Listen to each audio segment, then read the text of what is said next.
O carro balançava, com os buracos da deserta estrada que cobria o grande e solitário litoral da região de Mostardas. O sol começava a se pôr, e nuvens já apareciam no céu alaranjado. Ao virar a cansada cabeça para o leste, de dentro do carro, Luísa Pascal viu escuras nuvens de chuva na praia. Mais um problema. Pensou Luísa enquanto bocejava.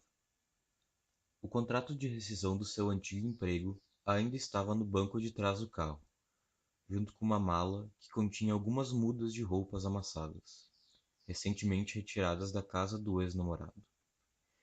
Estes eram alguns dos motivos que fizeram Luísa querer espairecer no litoral gaúcho. O crepúsculo começava a aparecer, e os olhos de Luísa iniciaram a pesar devido às noites mal dormidas. Quando o sol se esvaía, Luísa não resistiu, se distraiu e sucumbiu ao sono. Ao dormir, Luísa acidentalmente puxou o volante para a esquerda e bateu levemente numa pequena duna de areia. O pequeno impacto imediatamente acordou Luísa, que notou que seu carro havia apagado. Girou a chave na ignição, mas o carro não ligou. Girou novamente e finalmente o carro havia ligado. Porém, ao tentar sair de lá, o seu veículo começou a patinar e não saía do lugar. Ela estava atolada.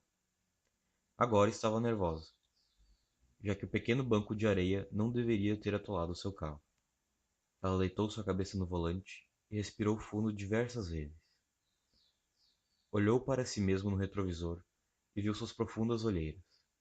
Pegou o celular e verificou o sinal. Porém, aparecia escrito: sem sinal, somente chamadas de emergência. Luísa pensou novamente. É por isso que dizem que sou louca. Atolada aqui neste fim de mundo, eu deveria estar chorando. O certo é sair logo do carro e procurar ajuda. Agora, Luísa decidiu ir procurar por ajuda. Porém, ao sair do carro, notou que uma névoa havia envolvido toda a costa, o que era surpreendente, visto que não havia sinais da mesma há alguns minutos atrás. Já fora do automóvel, ela viu um grande amassado no capô. Porém, não se surpreendeu, pois o amassado já era antigo. Ela começou a caminhar para o norte em procura de ajuda. Caminhou por cerca de 10 metros até notar uma luz piscante no horizonte. A luz estava elevada, e deveria estar a cerca de 1 quilômetro de onde Luísa estava. Ao se aproximar, duas coisas se revelaram para Luísa. A primeira era de que a luz não estava piscando, e sim girando, e a segunda era de que a luz estava elevada porque estava no farol. Aproximou-se do mesmo, ainda procurando ajuda, e, pelo fato do farol estar aceso, ela supôs que ele deveria estar habitado. Chegou na frente dele, que se impunha com seus 21 metros, e, enquanto procurava pela porta, a luz se apagou num estrondo. O som assustou Luísa, que continuou a procurar pela entrada. Encontrou-a virada para o mar. A porta era grande, pelo menos meio metro maior do que ela. Era de metal e parecia muito pesada. Porém, para a surpresa de Luísa, a um suave toque na porta, ela já se abriu inteiramente, como se o farol a convidasse para dentro. Ao entrar no farol, a porta se fechou sozinha atrás dela, e Luísa se deparou com uma imagem comum. Uma sala de entrada, bem iluminada, mesmo tendo somente algumas poucas velas acesas no seu interior. No centro da sala, havia apenas uma mesa de madeira simples, que possuía um candelabro em cima. Ao se aproximar da mesa, ela notou que havia um recorte de jornal, ao lado do candelabro. O recorte mostrava uma reportagem que Luísa conhecia muito bem, uma reportagem que a aterrorizava. Após o atropelamento de morador de rua, motorista sai impune. Depois do atropelamento ocorrido no dia 20, onde uma motorista atropelou um morador de rua dentro da cidade e não prestou primeiros socorros, a motorista saiu impune ao pagar fiança. A motorista não foi fichada por homicídio, pois, ao entender das autoridades o fato do morador de rua estar embriagado, retira a culpa do atropelamento do motorista. O morador de rua, identificado como Aloysio Navares, tinha uma filha e uma ex-mulher. A motorista Luísa Pascal, ao ser procurada pelo jornal, não quis se pronunciar sobre o acontecimento. Após ver a reportagem, Luísa correu de volta para a porta. Estava assustada e queria sair do farol o mais rápido possível. Porém, ao tentar abrir a porta, que antes era leve, notou que não conseguia a tirar do lugar. Ela estava emperrada, imóvel, apesar dos esforços dela. Agora nervosa, Luísa não viu nenhuma outra opção a não ser subir as escadas internas em busca de uma saída. Subiu-as vagarosamente, já que pareciam ser muito antigas, mas novamente se surpreendeu, dessa vez com a firmeza que a escada tinha. Mais uma vez, era como se o farol quisesse que Luísa entrasse e ficasse no seu interior. Quando chegou no segundo andar do farol, Luísa se deparou com um quarto fechado. Ao se aproximar da porta do quarto, começou a escutar um ruído baixo, vindo de dentro do quarto. O ruído logo revelou-se ser um choro baixo, e quando Luísa abriu a porta, não conseguiu ver nada, pois o quarto estava completamente escuro. Porém, conforme adentrava no quarto, velas se acenderam, e elas revelaram uma garotinha no quarto, que estava sentada numa cadeira de balanço e chorava. E isto era só o que havia dentro do quarto.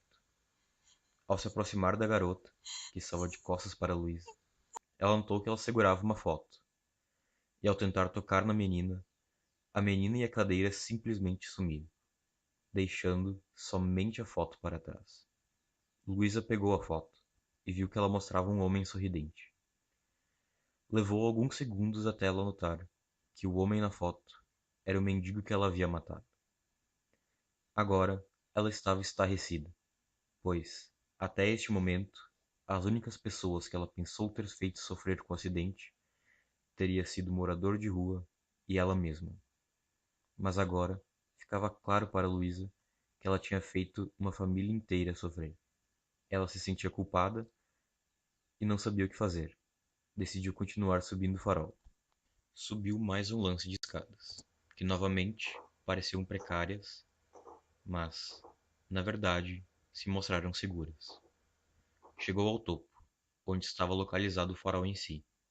Andou um pouco, mas não viu nada a não ser o mar e seu carro parado, a cerca de 1 quilômetro. Quando estava prestes a completar uma volta inteira no topo do farol, viu uma figura humana, logo à frente.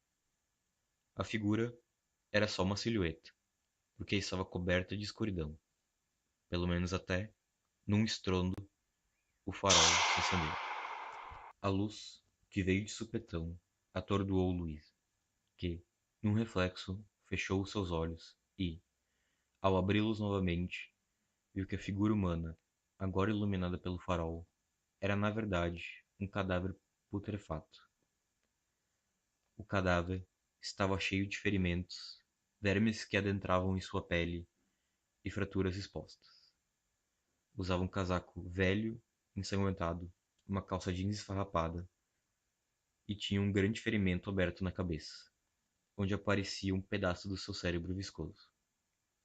Ela simplesmente ficou apavorada, olhando bem nos olhos abertos e sem vida do cadáver, até que o cadáver disse, com uma voz alta, clara e ameaçadora, nem um pouco correspondente ao estado de seu corpo: "Sabe quem eu sou, Luiz?" O cadáver fez uma pausa e, como Luísa não respondeu nada, ele mesmo respondeu a sua pergunta. "Eu sou o mendigo que você assassinou, e agora é a hora do teu julgamento. É a hora de tu pagar pelo que tu fez, já que ninguém mais te fez pagar."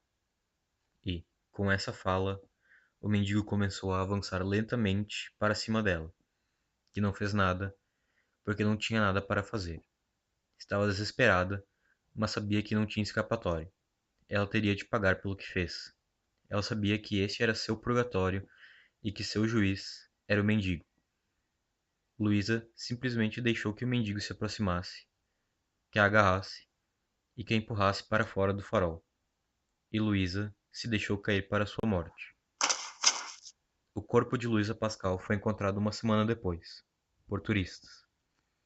A causa da morte foi atribuída pelas autoridades como suicídio, apesar de algumas controvérsias.